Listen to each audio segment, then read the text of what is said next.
Você sabia que pode utilizar a proporção pontas de folhas cortadas e pontas inteiras para definir a melhor lotação para a sua pastagem? Meu nome é João Correia. Vamos para mais este Porteira Adentro conversar sobre isso.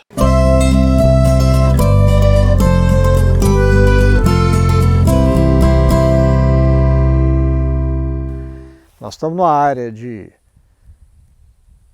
terra de cultura, uma terra de bom potencial de produção. A gente está com um padrão de palhada, tanto cobertura morta quanto resíduo de toceira adequado para a época. Aqui, como já choveu 120 milímetros, a gente tem uma situação que às vezes o visual é um pouco traiçoeiro, dando a impressão que tem menos comida de resíduo da seca anterior, mas quando a gente faz um casamento da palha que sobrou com o vigor da rebrota que a gente está visualizando, o que a gente consegue enxergar? A gente consegue enxergar folhas largas, de boa coloração. Isso aqui, quando a gente visualiza no pasto, confirma essa visão. Pelo tempo de chuva, a gente está aqui faltando aí por volta de 30 até 70 milímetros para falar que a gente está em plena safra, mas a fazenda já está mostrando a capacidade de resposta dela. Quando a gente pega essa visão da transição e faz um casamento com a presença do gado, aqui a gente já visualiza, né, um lote de bois dentro dessa área, entra a seguinte pergunta: essa carga ela está adequada para a época ou a gente tem uma situação onde o manejo está pedindo algum ajuste? A melhor maneira de fazer essa avaliação da condição do manejo é uma avaliação da proporção de pontas de folhas inteiras com pontas de folhas cortadas. Então, se a gente pega aqui, por exemplo, né, a gente tem folhas que foram cortadas, né? Ó, a qualquer ponto aqui a gente pega essas folhas que já foram cortadas, ou seja, pastejadas, com folhas inteiras, né? Nessa época é desejável que a gente tenha uma predominância de folhas inteiras. Por quê? Porque a fazenda tem um mix onde ela é praticamente toda de braquiária. Então, desde o começo a gente tem que ir fazendo um balanço entre produção, consumo e diferimento para frente, de modo que a gente tenha um equilíbrio, tá certo? Nessa proporção. É claro que no manejo aqui, ele é um manejo dinâmico, esses animais vão rodar de pastos, né? Eles vão trocar, né, de uso de pastos diferentes, e com uma boa capacitação da equipe de campo, eles vão visualizar essa condição que a gente está falando, de pontas inteiras e pontas cortadas, para definir quando, mesmo num manejo contínuo, ele vai folgar um pasto e colocar esse gado em outro. A gente trabalha então com a lógica dos pastos coringa, que vão dar essa condição de adequar o corte da pastagem para que a gente tenha esse equilíbrio entre produção, consumo e diferimento para uso futuro. Aqui a gente tem uma visão da dinâmica de pastejo do gado. É um gado manso, tanto que a gente está aqui dentro do pasto, né? Está com a equipe aqui que está nos ajudando a montar esse material, e a gente está visualizando praticamente todo o lote está em pastejo, né? E ainda tem um benefício aqui da presença dessas garças boiadeiras, que à medida que o gado vai deslocando, vai levantando os insetos e elas vão ajudando a manter o equilíbrio da área.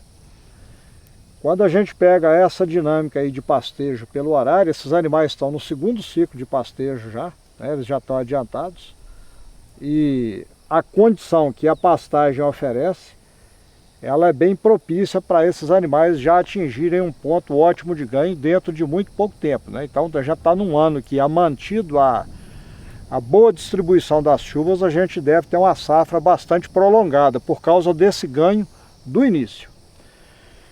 Se a gente estivesse raciocinando numa fazenda com um mix bem equilibrado entre capins cespitosos e capins decumbentes, que são as braquiárias, a gente já teria como ponto negativo essa grande presença de ponta de folha, como a gente pode observar bem aqui, ó, né?